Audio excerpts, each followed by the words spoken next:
Excellent. So happy Sunday, everybody. Good morning, everyone. My name is Zied Brini.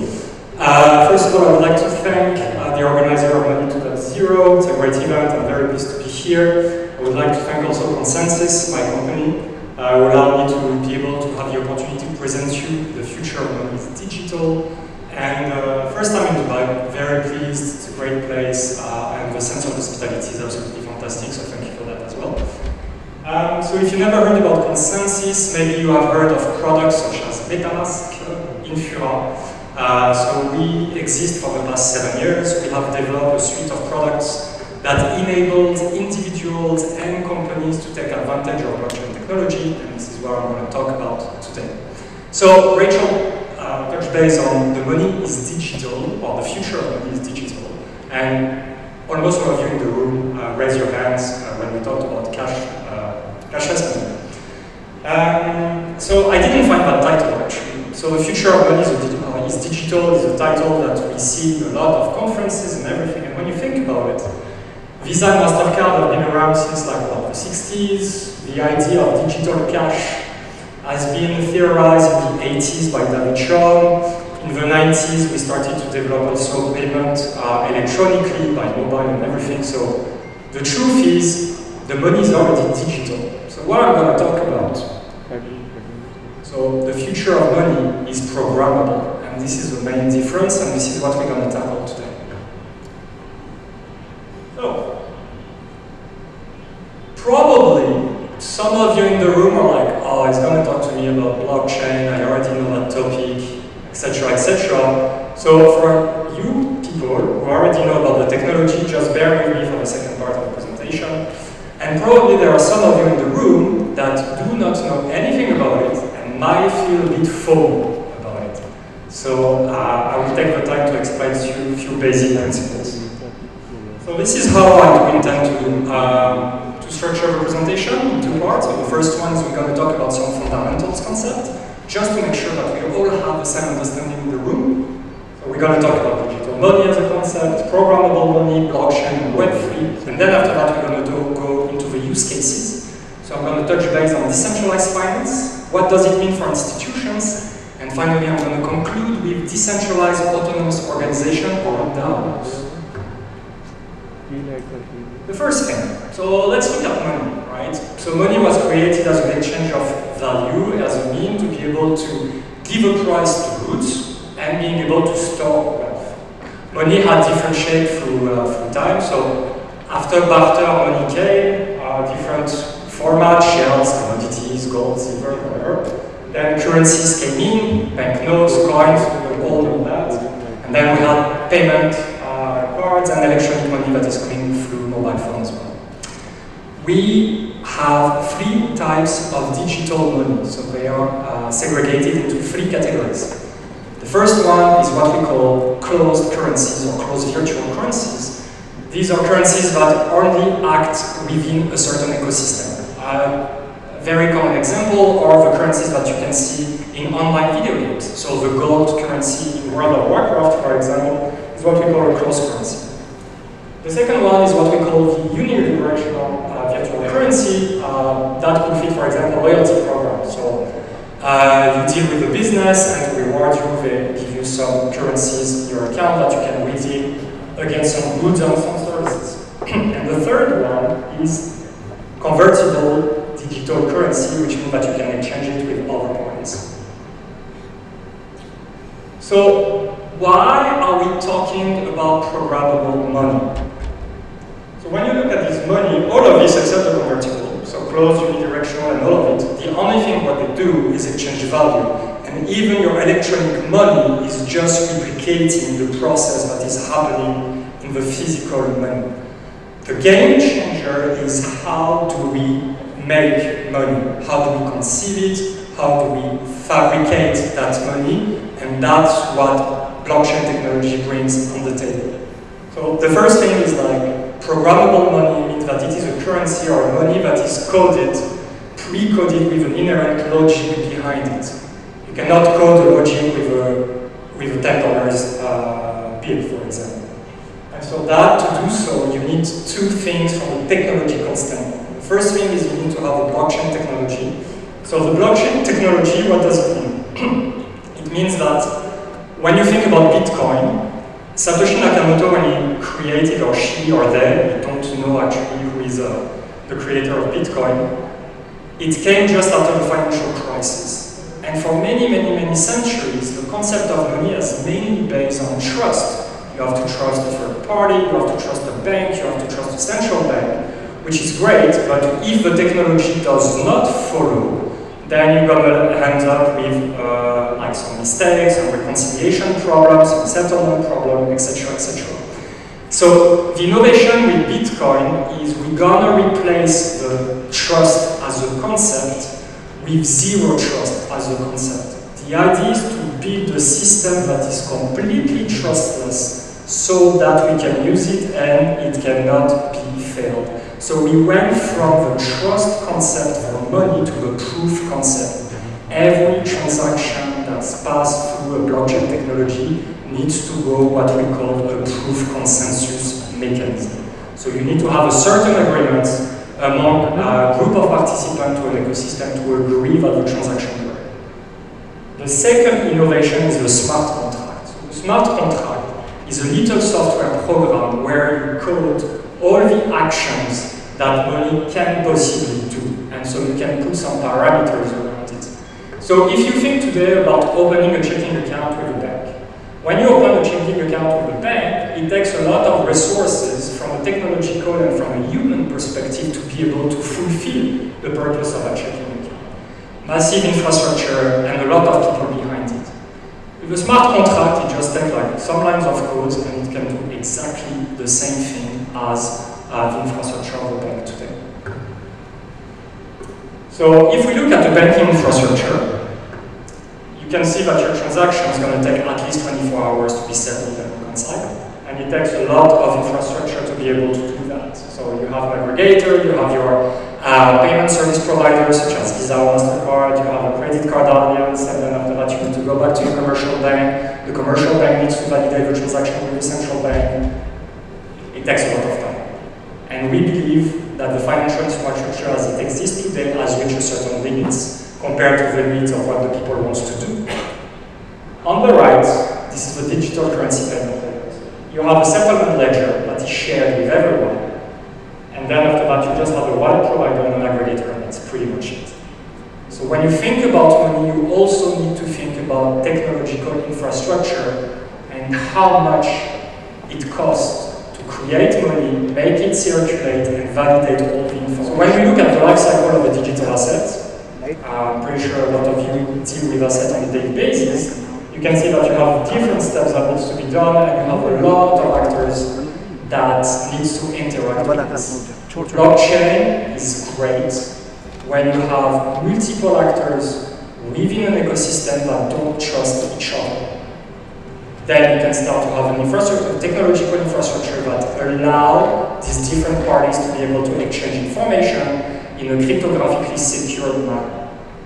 So you have three categories. You have programmable assets, so you need to create the asset first. So we can do that. It's very seamless to do it. Create an asset today on the platform takes less than 2 minutes. It's very, very easy.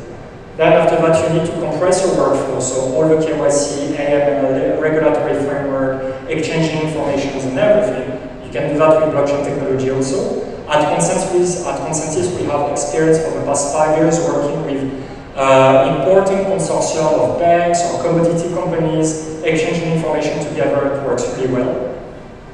And then after that, you have to tokenize your investment products, which means that you have to create a way to distribute these digital assets to your clients, and that can be done in a seamless manner in various industries. I'm thinking particularly about the Matterhorn capital use case, which is a real estate use case.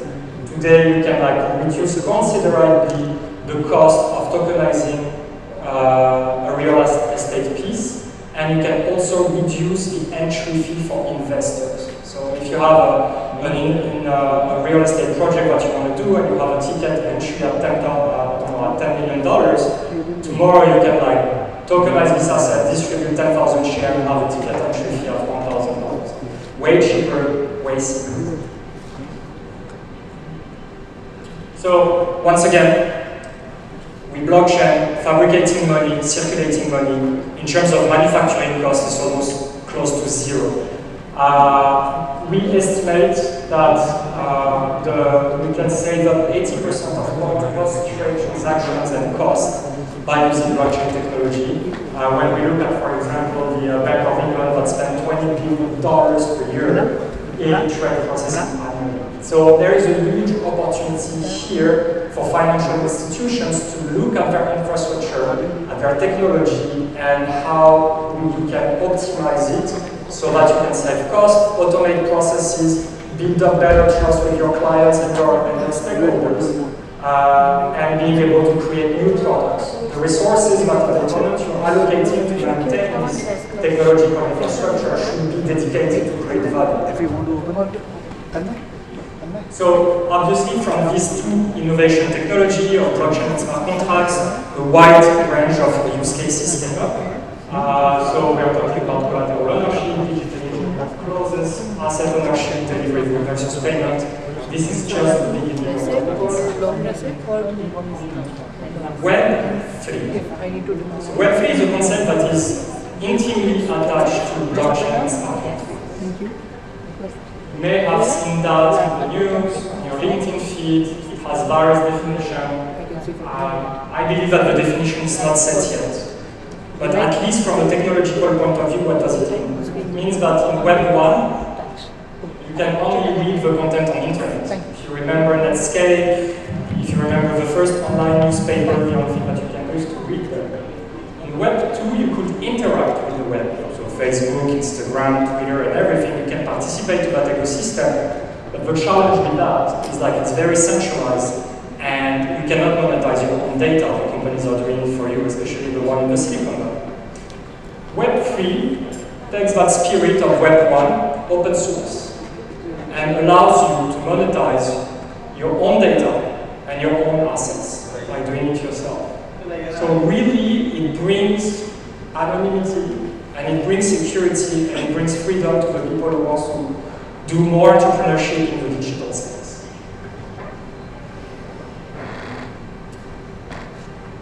Web3 is already starting.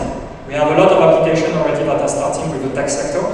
So maybe some of you is using Brave as a browser instead of using Google Chrome or instead of using Firefox. We have multiple examples of applications that are working now in the Web3 world that are used more and more. And we have newcomers coming. In the newcomers, we have like two categories. We have existing companies that are trying to transition and changing their current technological infrastructure.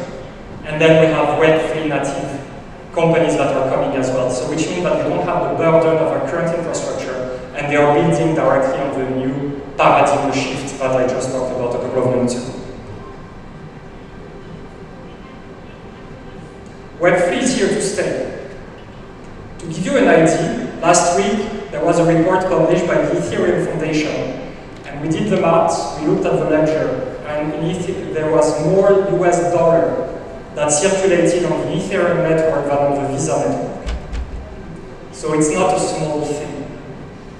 We have 153 billion of total value locked at the moment in the decentralized finance infrastructure. Who makes a living on crypto? We have more and more jargon coming into that system. So at the beginning it was only investor and technologists, and now you have artists, sports people, you have creators that are coming more and more. And the last piece as well is maybe you have heard about NFTs.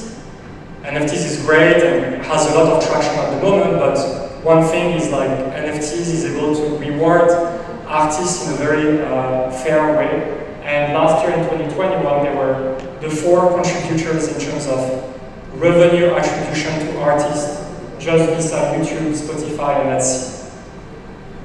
So it's really here. If you haven't heard about it, I invite you to Google it, go on YouTube, do your own due diligence, but this is something actually massive at the moment. So ultimately, from a technological standpoint, you start building a decentralized ledger to be able to reconcile in a very secure manner all your transactions. Then after that, you have smart contracts that are open source, so you can use as building blocks to build your own new financial products. Then after that, you can build the application that are user-friendly for your user that can build on the top of it. That brings ultimately a new way of doing business and a new way of governing the business. Building a trustless infrastructure allows trust to be re-established in technology, money, data, and organizations. So that covers the technology part. Now we're going to talk about some use cases. So, this is the definition of decentralized finance. The idea, once again, is to shrink the manufacturing cost, and then after that, you can have more creativity when it comes to create new financial products. So, for example, if you have played with Binance, crypto trading, what does it mean playing with Binance? It means that you have direct access to the market room. You are your own market maker. You don't need to use a trader to do your deal or to do your trade. So this is what does it mean. So it gives really more freedom to individuals to create more sophisticated financial products. As companies, as entrepreneurs as well, because all these solutions are open source at the moment, they are free. You don't need to invest a lot of money to start creating your infrastructure. So today, tokenizing a real estate asset can be done as an MVP within 16 weeks, and it can be very fast.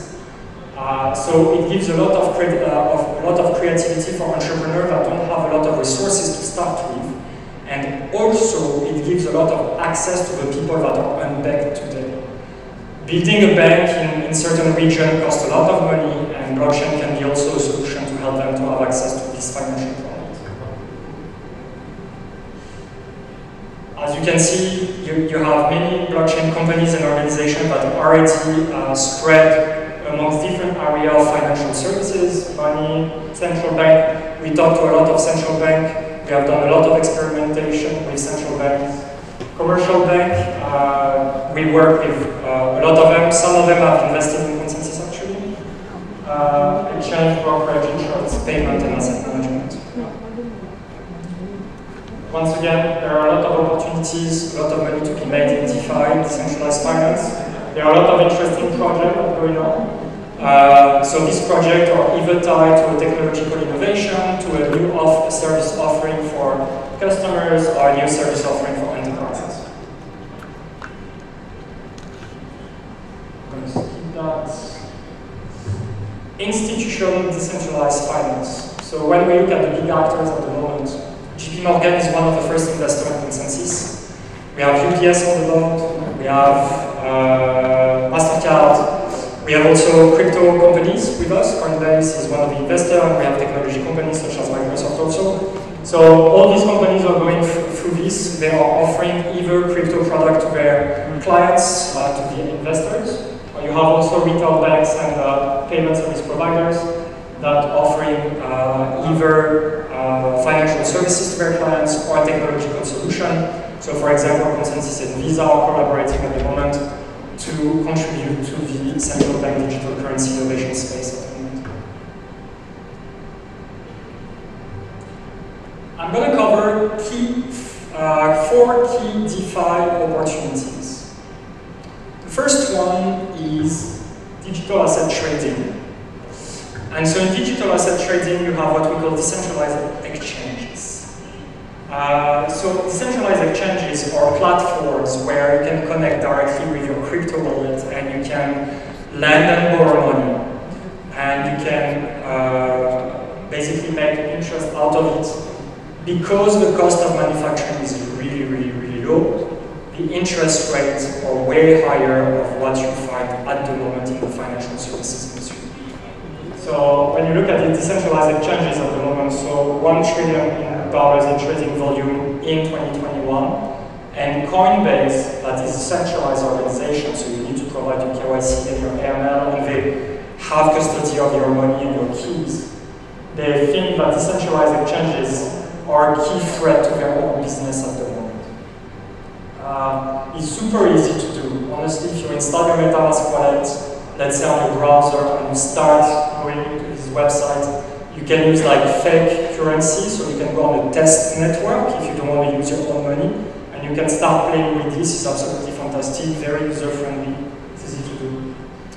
The second thing is the lending protocol, so you can borrow funds while putting up crypto assets as collateral, and yes, the interest rates are way higher. You have new concept of product.com, so one of the concepts is flash loans. So you get an instant loan based on the collateral, and then after that you can reimburse that loan before the block in the blockchain can reimburse.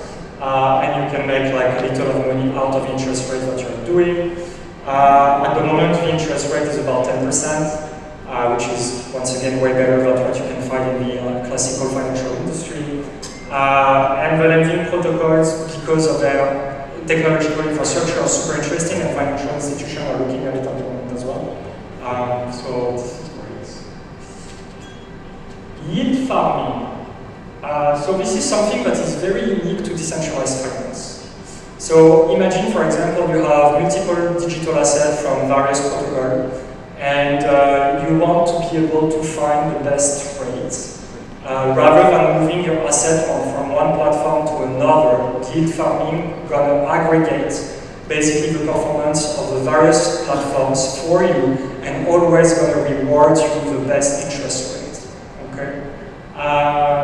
The good thing about it is because it's backed up by a smart contract, there is like no commercial incentive except finding you the best rate. It's automatically programmed. There is no incentive of favorizing one provider against another. The smart contract are open source, everybody can see them. And if there is something that doesn't suit the community, it's going to be addressed. So the product that are offered on the DeFi space always finds you the best rate.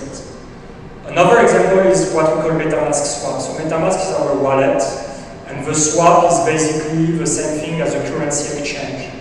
So when I came here, I wanted to have the best rate to convert to local currency. The swap does exactly the same thing, but because it's programmatically automated, it will always find you the best rate no matter what, because this is the instructions that we have coded in the smart contract. Finally, collateralized NFTs. So non-fungible tokens are piece of assets that represent a physical or a digital asset. They have value, they are unique, they are scarce. And so, let's say for example, you buy a beautiful, I don't know, digital art piece that has a certain value, and at one stage you need some liquidity. You can collateralize that piece of art, get a loan out of it. The process is absolutely seamless. It takes a couple of minutes, a few clicks to do it.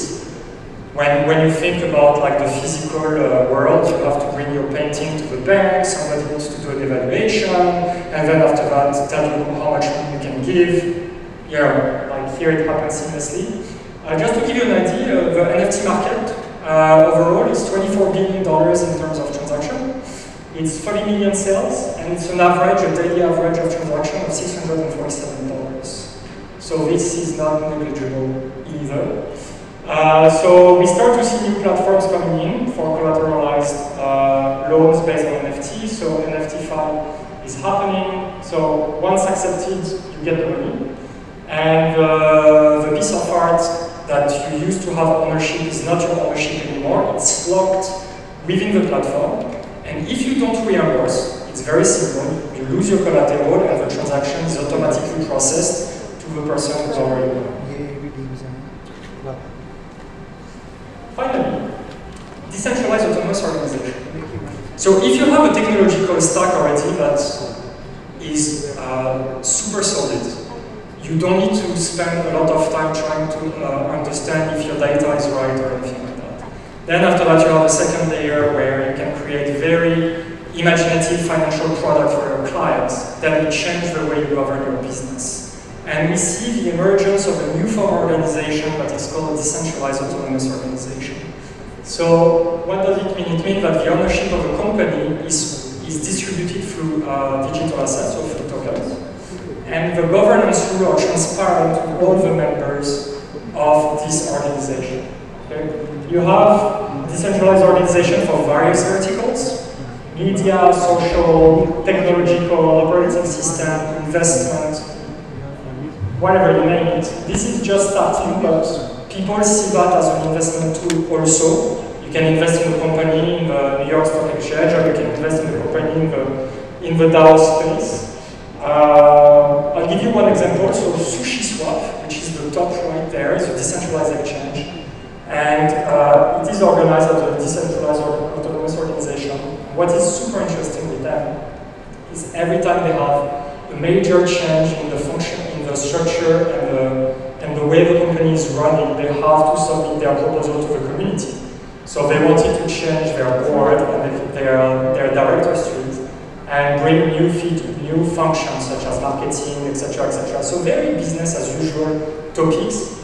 They publish a blog article, they submit the proposal to a vote to the community, and then after that it goes into it goes within the interest of the organization. So it brings also new ways of doing business, and it's quite fascinating. So ultimately, yes, the money is already digital. The money, the fact that it's being programmable, opens the field of possibilities in the new type of financial products that you can create. It reduces the cost of the infrastructure that you need to spin up basically products or to create a new financial infrastructure. And at the end of the day, it gives the access also to these 2 billion people that are unbanked, where we can provide them financial services product at a fraction of the cost of how much it costs today. Thank you very much, everyone.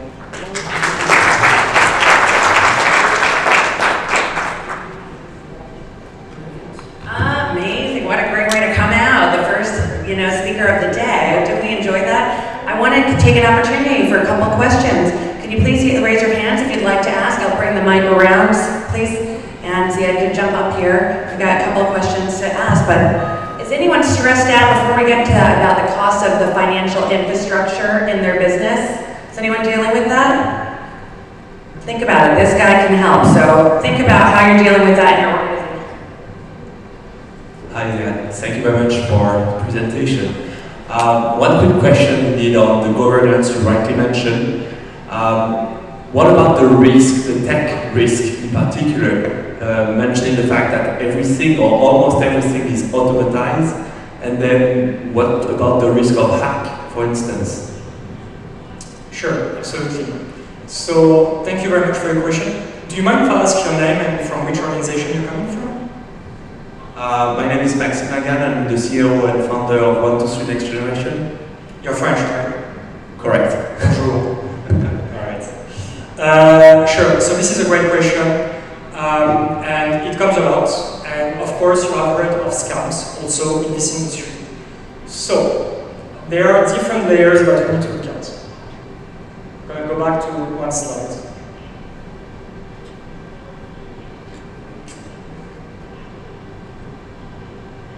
So, hacks can happen. The first thing is when we look at the infrastructure layer, or really at the lower level of the product stack.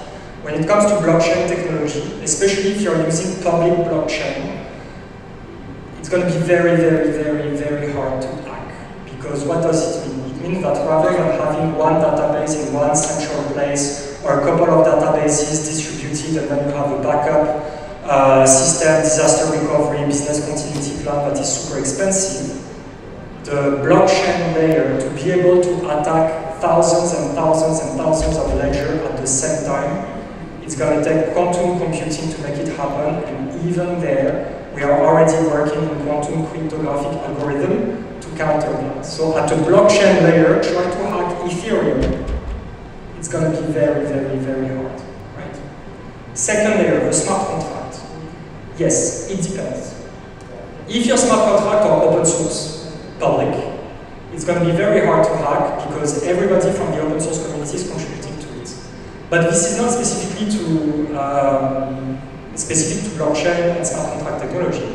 In the IT industry, we know that if you are using open source protocol, that you have a lot of developers that are contributing to it. It's going to make it more solid and more robust. So definitively, you have like thousands of developers all around the world that are looking at these smart contracts and improving them daily. And they get audited by security auditors and by company in security as well. And when you look at the hack that happened so far in the crypto space, they more often happen either because of social engineering, which happened already in the current world of Web 2, or they happen because the smart contracts were not audited properly or were not open source. And usually both goes together. Okay. So once again, the more trustless you can go, the better it is. The more open source you can go to get the maximum feedback about the piece of code that you're writing, the better it is. So yes, you have hacks happening at the moment, but when you read the news, it's a lot about, oh, I didn't know that I could not give my private key to someone. Well, you don't give the PIN of your credit card to somebody you don't know. It's pretty much the same principle. Did I answer to your question? All right, cool, thanks. Any other question?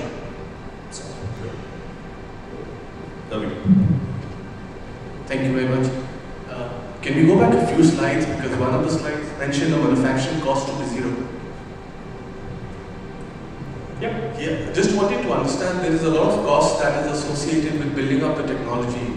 You know, there is risk of obsolescence. By the time you come out, you know, it may be obsolete. So, does it talk about a normal cost, or is it talking about the marginal costing theory where the costing is coming to zero? All right.